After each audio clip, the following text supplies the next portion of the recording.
Okay. I am interviewing David Calkin, who is the son of a veteran. And I am Donnie Durham. Okay. He's fixing to tell his experience. And he's about to tell me about his experience. Okay. My dad is Staff Sergeant Paul E. Calkin. He is a World War II veteran in the Army Air Corps. He got inducted into World War II before he graduated high school. He got sent to basic training in Oklahoma. From there he went to gunnery school in Kingman, Arizona. After completing gunnery school, he got sent to Omaha, Nebraska, where he met up with the rest of his crew, and from there they were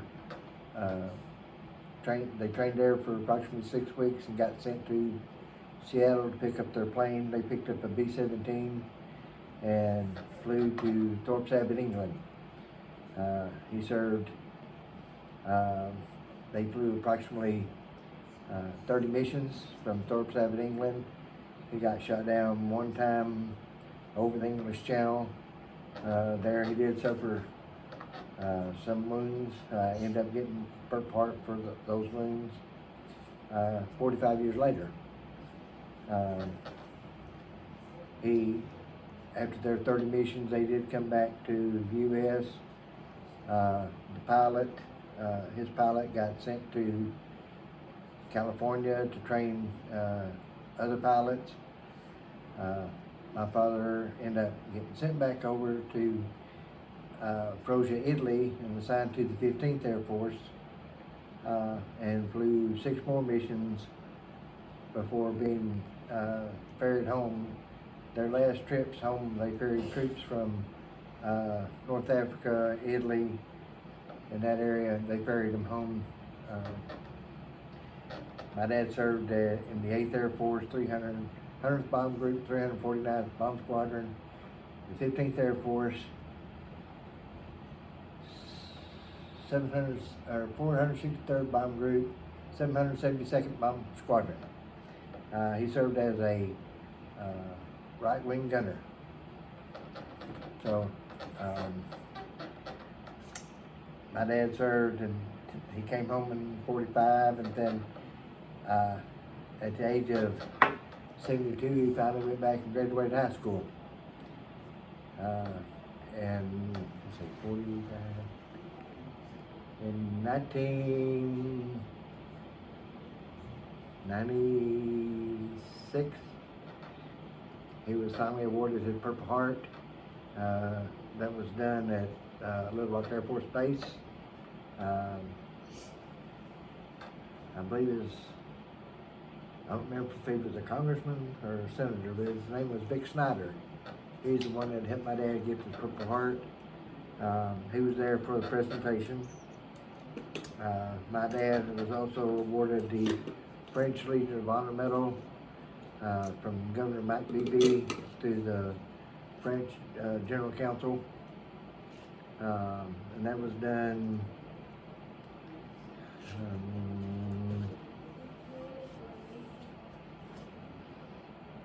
like 2010.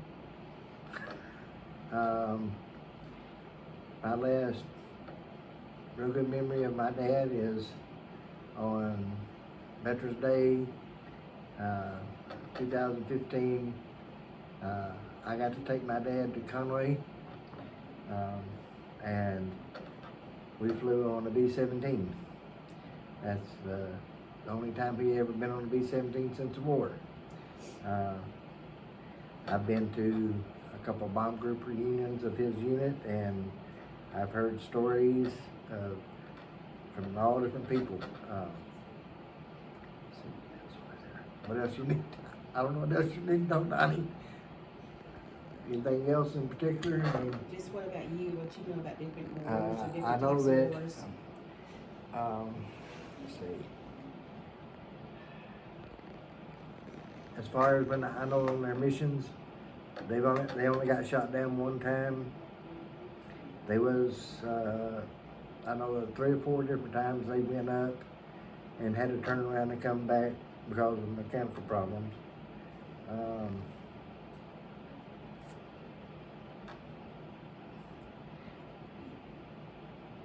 This last summer, we went up to Indiana and met the pilot's daughter, and she gave us some stuff that they had made over in England. There's a set of wooden plaques that they made, and they would burn the bomb on these plaques. And in these plaques is the date of where they flew to and where they bombed. And when they first went over there, they had to complete 25 missions before they was eligible to come home. By the time they got to 25, they had upped it to 30. They had to do 30 missions before they could come home. And on these plaques, like I said, there's a place where they bombed and the date that they bombed, and the last 5 that's on there, they've got burned in there. This one is for you, Doolittle, and they're referring to General Doolittle, which was the general of the Army Air Corps at that time, because he's the one that changed it from 25 missions to 30 missions. I wish I had those to show you. I know. And then this stuff that we got from the pilot's daughter, they was flight plans, flight formations, different things about where they went. I know that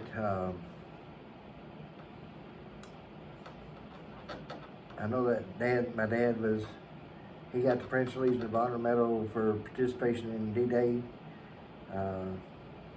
And then he was awarded what's called the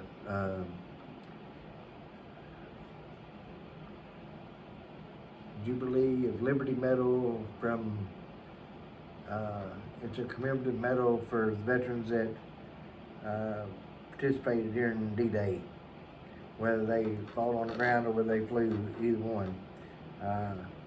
That was the last medal he was ever awarded, and that was done in, I believe, 2017.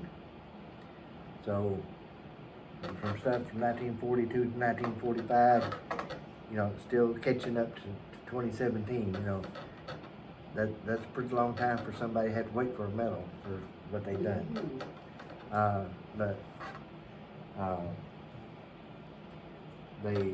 The Purple Heart ceremony is, like I said, it was done at Little Rock Air Force Base.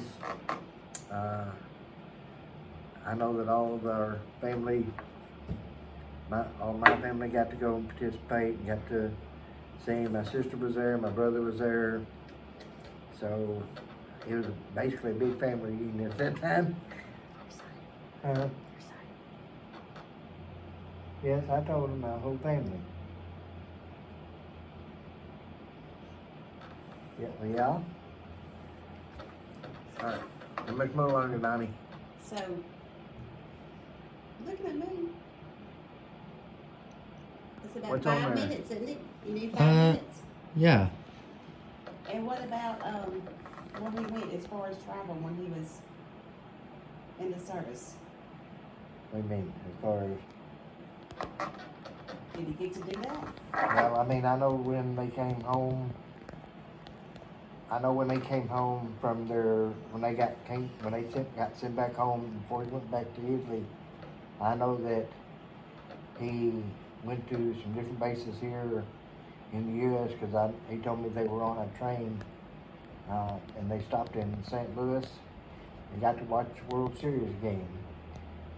And then they boarded the train again and continued on. I think they went to Houston. I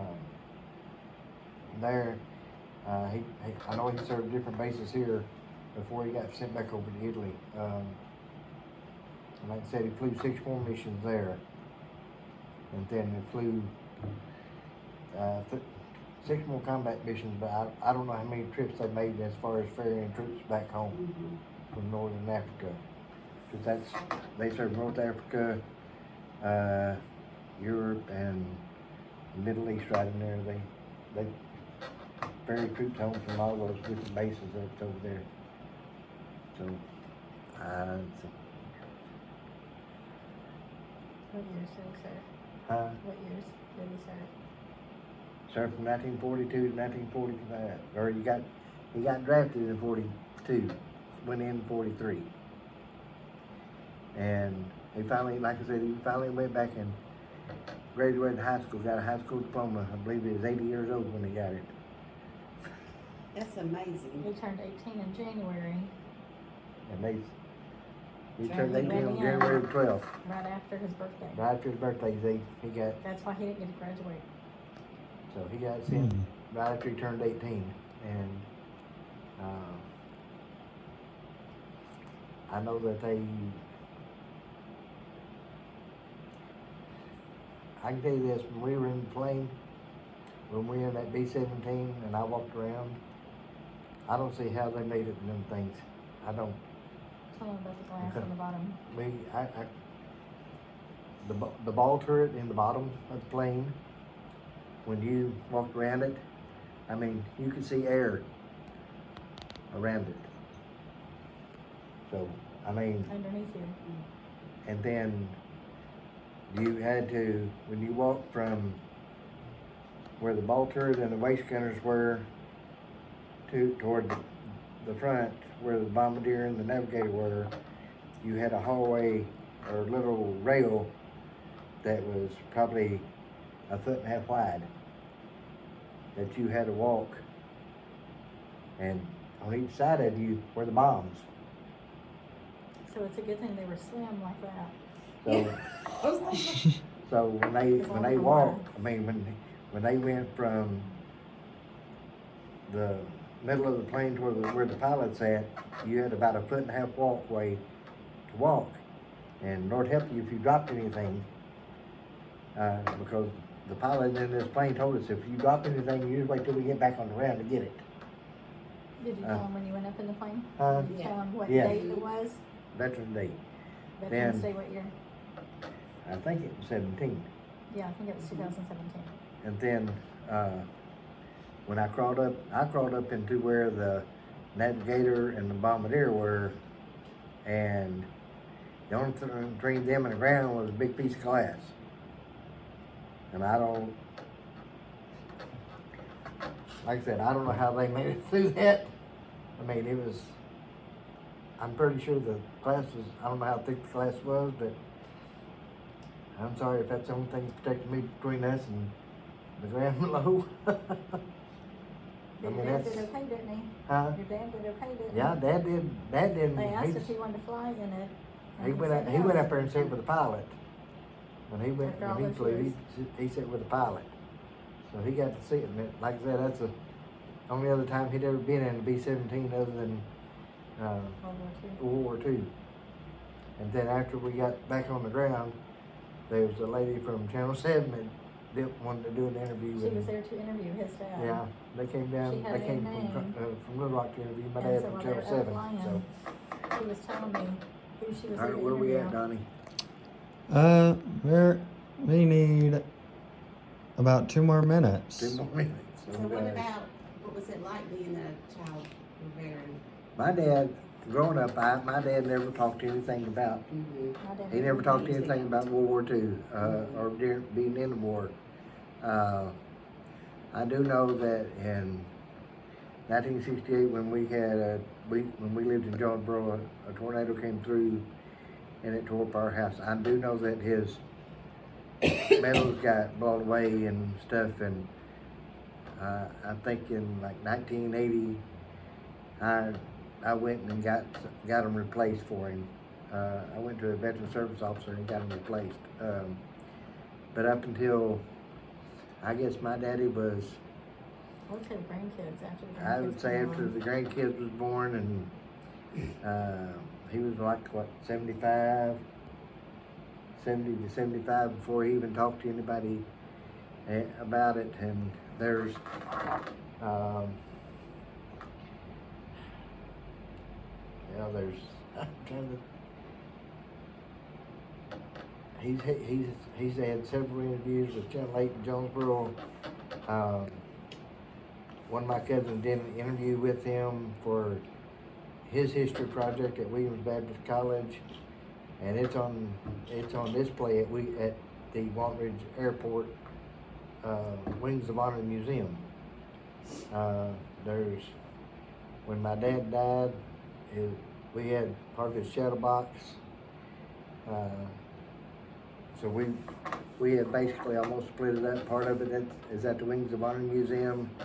The other part we're actually taking to the 8th Air Force Museum in Savannah, Georgia in May to donate it along with the pilot shadow box, Captain Robert Stout.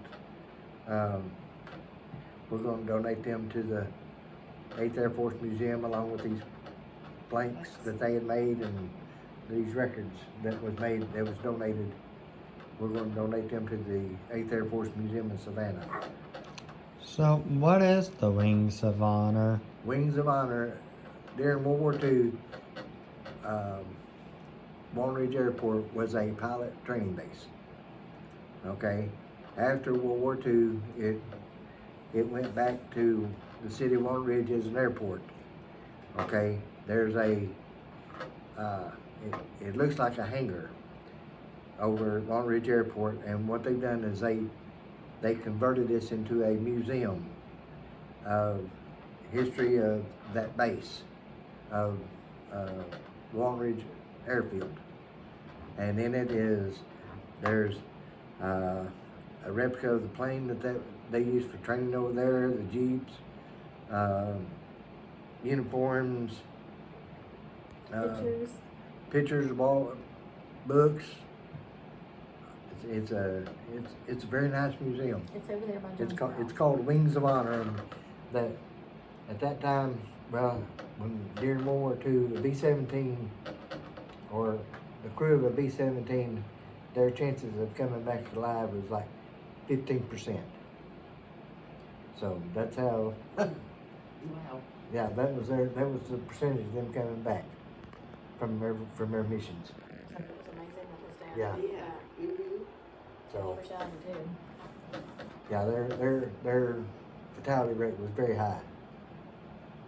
So as far as and the pilots, they basically were all crash courses because they'd go from one base to another. They'd be one base for a little while, they'd pass that, and then they'd go to another one.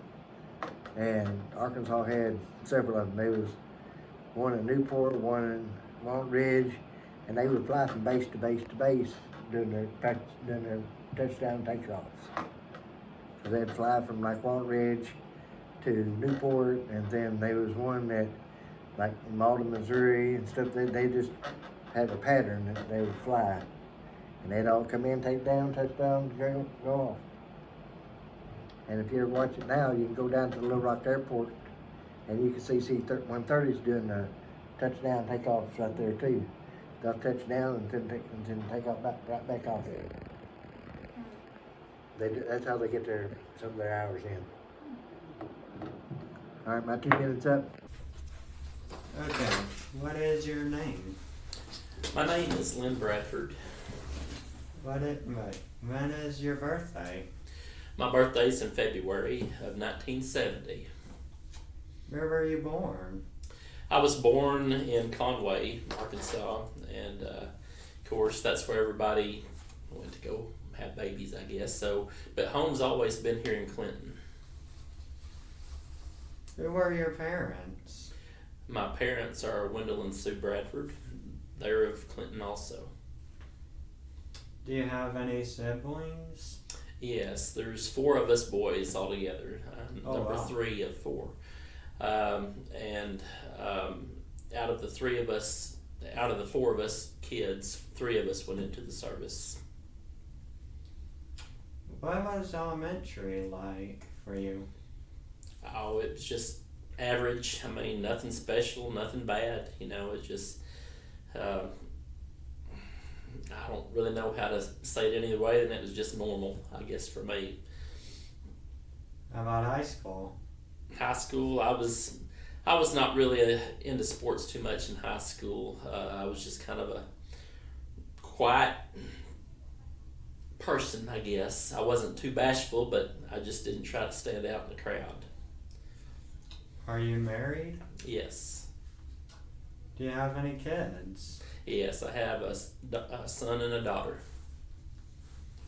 What's your childhood like?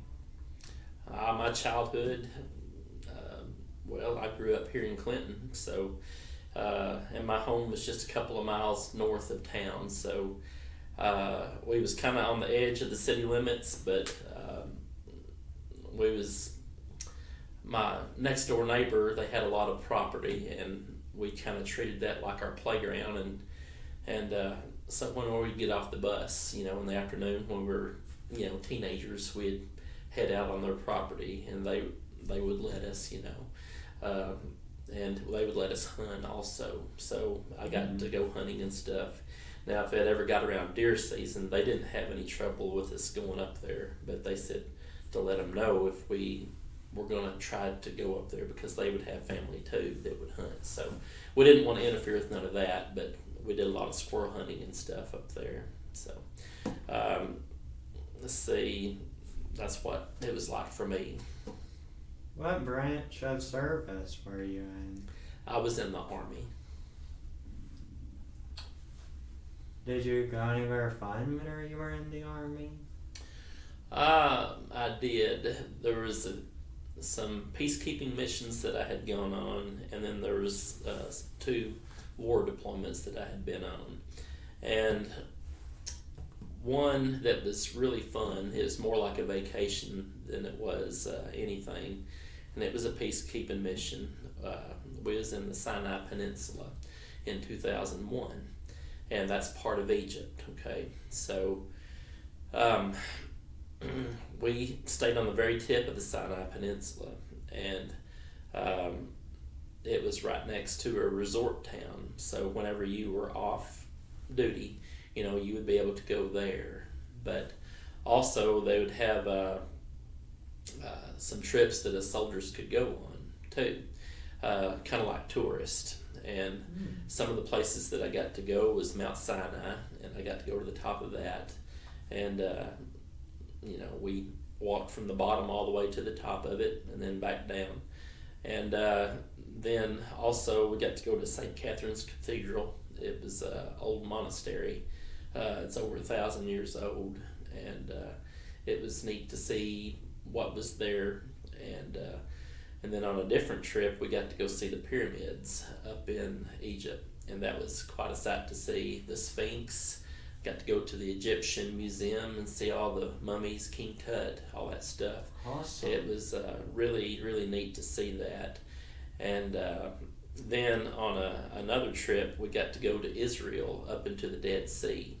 And the Dead Sea is, a body of water that it's got so many minerals in it that you can't sink. You could try, but you will not sink. All that you can do is the dead man's float, I guess. Just to float, yeah. And you'll see people out there reading the newspaper or a magazine, and I've seen documentaries where people would be out there reading the newspaper, just floating on their back, and they'd be turning pages and stuff. And of course, if you ever got the paper in the water, it would get wet, but you could not sink. And now, if you was to ever shave your face, during the day and get out there and get in the water, you would feel if you got a little bit too close. I mean, it is sting a little bit on your face because it's just so many minerals in there. So, but those were some fun things that I got to do when I was in the service. What was your job in the Army? I was light infantry.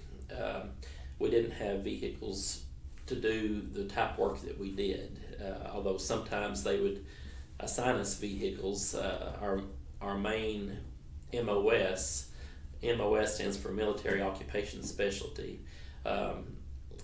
Whenever we would train for war, we would be feet on the ground, and we'd do battle drills and stuff like that, doing different things that we would be required to do if we were having to be in war. So. How old were you when the war ended?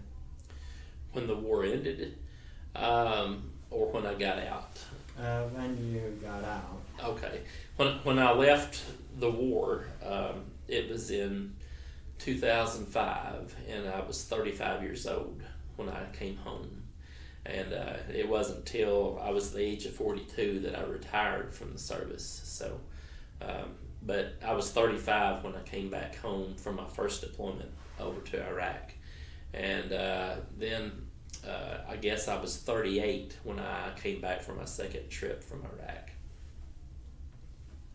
What was life like after the war?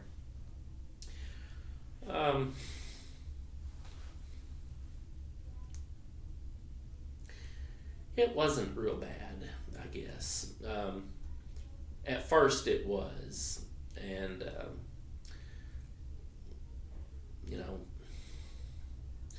let me pause for just a second here and get my thoughts. Whenever you go to war,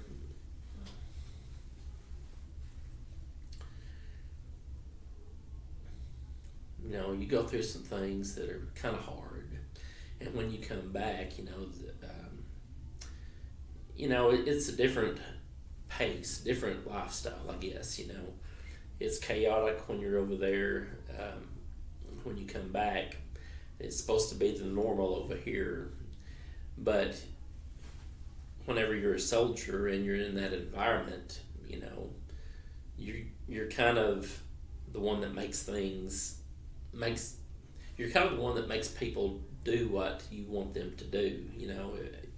In a war type setting, you need to try to take care of the bad guys, but whenever there's people that are innocent over there too. You got to protect them. So you're the enforcer and you're the protector over there, and then when you come back here, your mind's still. And mindset.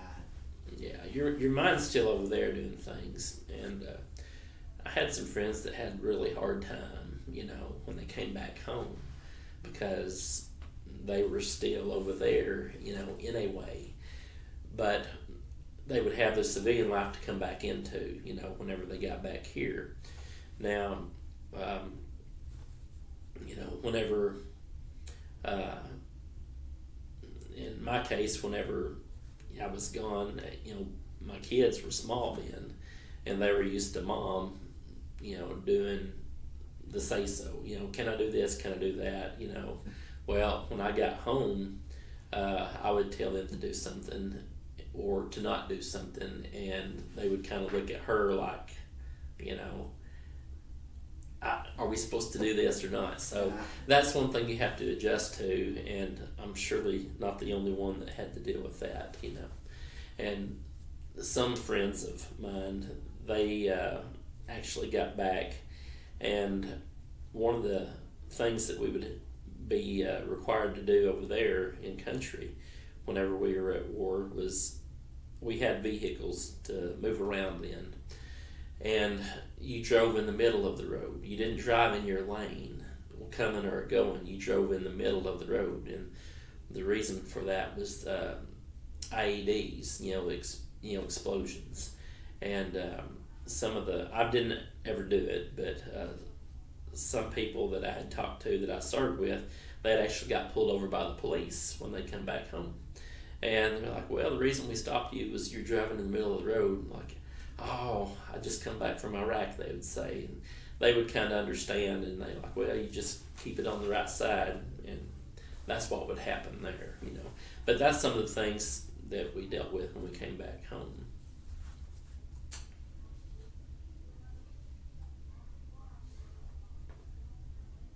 How old were you when you joined the Army?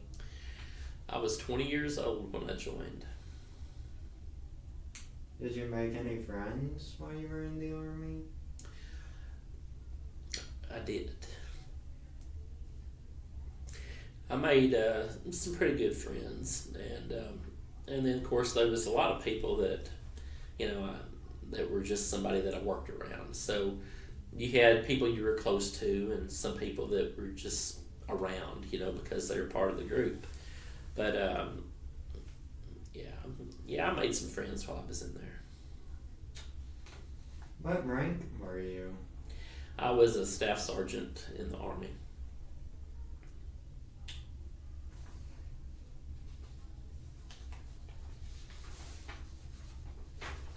What did you do during your downtime? During my downtime,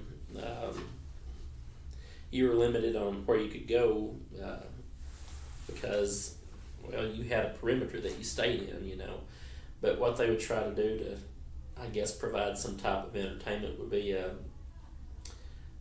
they called it an internet cafe. Back then, it wasn't like now where you had Wi-Fi and you could just do whatever. But they had computer stations set up that you could, communicate with, or you could, I don't know, you could spend some time on the internet. But they also had places you could make phone calls, okay? And they had a library that you could go to, and that was part of the internet cafe, I guess, was the library. But you would probably have a laptop, something you could watch movies on. You just watch movies in your downtime, and there was a place you could go and on the place that we were at, and you could buy more movies. And because it was over in Iraq and stuff, a lot of them were copies of the regular things, so they were pirated, I guess. But they were selling them, pretty cheap, so we would get our entertainment from that. That's about it on that. Do you have any advice for for the younger generation who may want to join the Army? Do I have any advice? Well, don't take life for granted. Some people may argue whether or not things are good or not good in the United States right now. And anything worth having, you got to put some effort into to keep it. If you're young in life coming out of high school and just getting into the adult world, you don't have a whole lot of experience except for what high school is giving you, okay? I'm 53 now, and I can look back on life a little bit, and it may not have gotten any easier or, harder, for some people. But, time changes, for the good and for the bad. But to keep things from getting worse, you got to put some effort into what you do as an adult. And let's see, if a person wants to join the military, there's some benefits that you can get from doing that. And you can have your college paid for, from spending time in the service, all right? And you may be able to further your education, for the better, and that. But the military, I would do it again if I was 20 and I had the choice, to go in the service or not. I would do it again, and I'm not sure. You can't change the past, You can always look back and see what an easier path may be, if you was in the service. But I'm proud of what I did, and I'm proud of who I served with, and